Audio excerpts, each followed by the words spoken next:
Problema mo. Hindi ko pa 1 month. Ano ba meron sa'yo sa 1 month? Hindi mo tinahi. Hindi ko nalaban yung pantalon kasi hindi mo tinahi.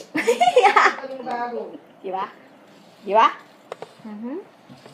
Ang gagawin mo sa akin, ha? Wala akong gagawin sa'yo.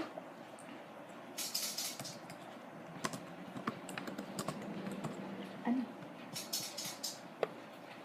Pag nasolve ko yung isang question nila, tatahin mo siya.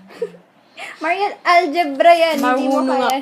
Nag-algebra kami nung kay Miss Morales. Alam mo ba itsura mo si Elliot? Ate, anong ginawa mo dito? Should I have pen? Huwag mo sagutan yan. Ano? Wala akong ginawa. Ay, lalaban ko yun bukas. Pag nasagot ko to, Nakakalat A ng equals to 1. Mali! Maybe 5. A plus 5 equals 5. Meron pang 5a plus 5 sa kabilang Minus equation. 5a. Ibig sabihin yan, 5a, dapat meron siyang, ano yun? Yung box. Mali. Hindi mo siya kayang sagutin. Tatahiin ko pantalon mo sa Saturday. Sa Saturday. Sabihin mo muna anong tungkol. Mariel, ililipat mo yung A, yung coefficient para mag-minus siya. Tapos, divide mo.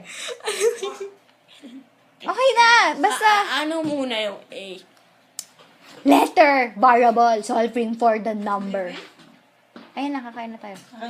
Anong gagawin mo pag may 5a? Di ba mag-minus? 5a Ma-minus mo sa equals, 5a.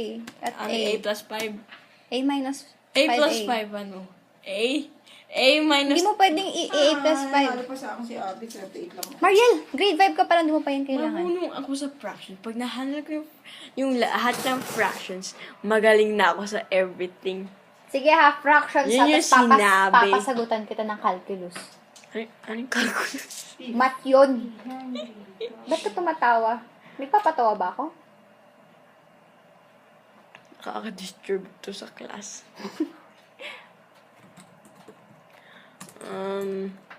Ayun, wag ka mag-Facebook. Nagre-reply ako. Bakit? May phone ka na. Bakit? Magpipis. Ang hirap mag-type sa phone eh. Ate. Alam mo yung bilog? Yung bilog? Walang ganun sa messenger. Akin na. Try ko siya.